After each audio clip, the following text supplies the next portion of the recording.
مصطفیٰ جان رحمت پہ لاکھوں کروڑوں درود و سلام۔ بسم اللہ الرحمن الرحیم۔ السلام علیکم ورحمۃ اللہ وبرکاتہ۔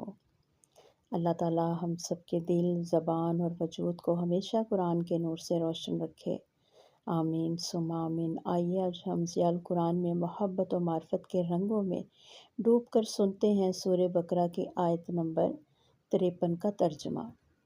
اور یاد کرو جب ہم نے موسیٰ کو کتاب تورات اور حق و باطل میں فرق کرنے والا معیار عطا کیا تاکہ تم ہدایت پاؤ۔ تفسیر۔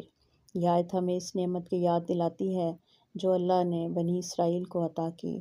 حضرت موسیٰ کو تورات دی گئی جو روشنی اور ہدایت کی کتاب تھی۔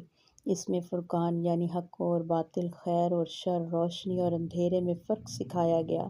یہ آیت ہمیں یہ سمجھاتی ہے کہ اللہ نے ہمیشہ انسانیت کو اکیلا نہیں چھوڑا، اس نے ہدایت کا نظام بھیجا۔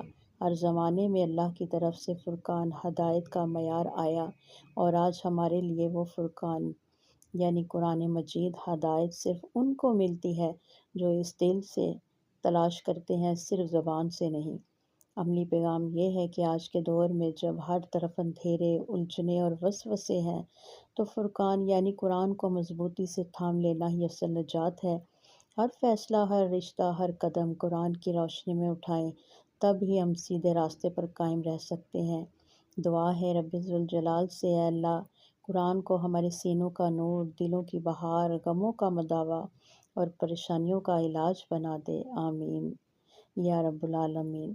آئیے آج ہم ضیاء القرآن میں سے ہم نے یہ سیکھا کہ اللہ تعالیٰ کی سب سے بڑی نعمت ہدایت ہے۔ موسیٰ کو جیسے کتاب و فرقان ملی، ہمیں بھی وہی نعمت قرآن کی صورت میں ملی ہے۔ اب ہدایت تبھی ملے گی جب ہم قرآن کو سمجھ کر پڑھیں، اپنائیں اور اس کے مطابق جئیں۔ اللہ کرے ہم سب کے گھروں میں بھی قرآن کی روشنی بھر جائے اور ہمارے دل اور ہمارے بچے اور پورا گھرانہ ہدایت کے راستے پر آ جائے، آمین یا رب العالمین۔ آئیے قرآن سے اپنے دلوں کو روشن، معطر اور پر نور کیجیے۔ جزاک اللہ خیرہ۔